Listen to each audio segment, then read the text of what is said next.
Pencurian motor di Lampung kian merajalela. Tak hanya menyatroni tempat parkir, para pelaku juga nekat masuk toko. Salah satunya terjadi di toko jam dan kacamata di Pasar Pringsewu pada Selasa siang. Pencurian terekam CCTV dan pelakunya 2 orang yang datang dengan 1 motor. Pencurian terjadi saat toko sedang tutup pada siang hari karena para pegawai pergi ke rumah bosnya. Pelaku menggasak 1 motor di dalam garasi toko dengan merusak gembok pintunya. Nggak di garasi, 5:30 itu kita balik hampir maghrib itulah kita balik ke sini, motor udah tinggal 1, yang satunya masih ada. Setelah itu yang ketahuan pertama siapa, Mbak? Yang ketahuan pertama saya sama teman saya yang kehilangan motor itu. Habis itu? Kita orang nanya sama toko samping nggak tahu sama sekali kejadiannya itu. Habis itu kita cek CCTV aja. Pencurian motor dilaporkan ke Polsek Kota Pringsewu. Korban memberikan rekaman CCTV untuk membantu polisi mengenali identitas pelaku. Korban meminta polisi segera menangkap para pelaku. Andre Kurniawan melaporkan dari Pringsewu.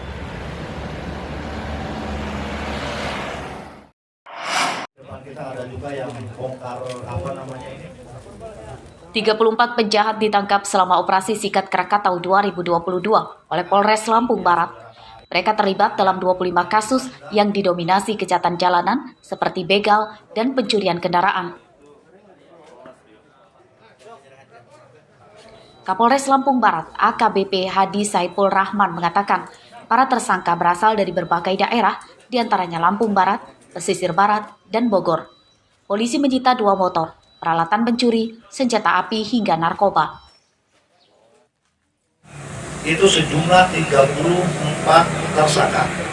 Kemudian lokasi-lokasi yang kita datangi untuk melakukan pengungkapan baik itu TKP maupun lokasi daripada para pelaku ini 37 lokasi kita datangi, termasuk Satreskrim kami sampai ke Riau, kemudian sampai ke Bogor, kita melakukan upaya penangkapan dan juga Jakarta. Operasi Sikat Krakatau 2022 dilaksanakan selama 2 pekan yang dimulai dari 24 Mei hingga 6 Juni. Polisi mengimbau masyarakat tidak takut melaporkan kejahatan di lingkungannya sebagai upaya memberantas kejahatan jalanan dan narkoba. Polisi berjanji merahasiakan identitas pelapor. Rosandi melaporkan dari Lampung Barat. Acara kembali ada serah terima, sudah sambut.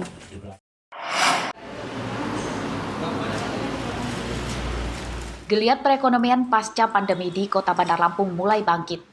Ini terbukti dari meningkatnya pengurusan perizinan dan penerbitan nomor induk berusaha atau NIB oleh Dinas Penanaman Modal dan Pelayanan Satu Pintu Bandar Lampung. Dari Agustus 2021 hingga pekan pertama Juni 2022, Pemkot telah menerbitkan 4.417 NIB berbasis risiko. 4.415 diantaranya berasal dari penanaman modal dalam negeri dan 2 dari modal asing. Pengurusan perizinan baru didominasi oleh usaha kecil dan menengah atau UKM. Nah, untuk PMDN ini jumlahnya sebanyak 4.415 atau 99,95%. Sedangkan untuk perusahaan modal asing hanya 2 hingga Juni 2022 ini, yaitu hanya 2 perusahaan atau sebesar 0,05%. Seluruh bidang usaha diwajibkan memiliki NIB karena sebagai pengganti tanda daftar perusahaan atau TDP, angka pengenal impor atau API, dan hak akses kepabeanan. NIB wajib dimiliki pelaku usaha berbentuk badan dan perorangan.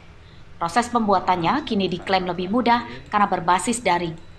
Pengurus tidak perlu datang ke kantor dinas karena bisa diselesaikan dari rumah dengan ponsel atau komputer melalui aplikasi OSS RBA. Jeffrey Arifin melaporkan dari Bandar Lampung.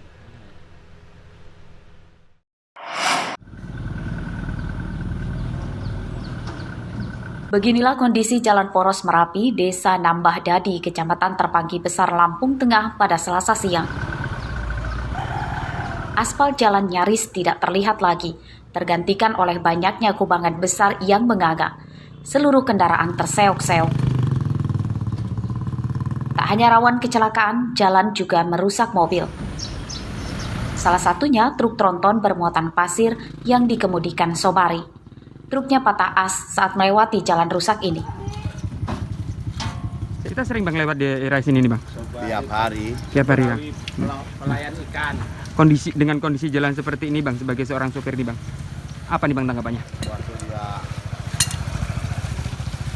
Waktu ya jalan hancur ya bikin mobil kita juga ikut hancur.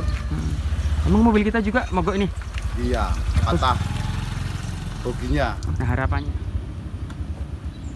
Kerusakan jalan ini mencapai sekitar 5 km. Jalan rusak sudah terjadi lebih dari 5 tahun, namun hingga kini belum ada tanda-tanda akan diperbaiki. Padahal jalan ini salah satu jalur penting perekonomian di Lampung Tengah yang menghubungkan pusat ibu kota Lampung Tengah dengan Kecamatan Seputih Mataram dan Bandar Mataram. Warga meminta Gubernur Lampung Arinal Junaidi peduli dan segera memperbaiki jalan poros yang banyak rusak di Lampung Tengah. Ari Susanto melaporkan dari Lampung Tengah.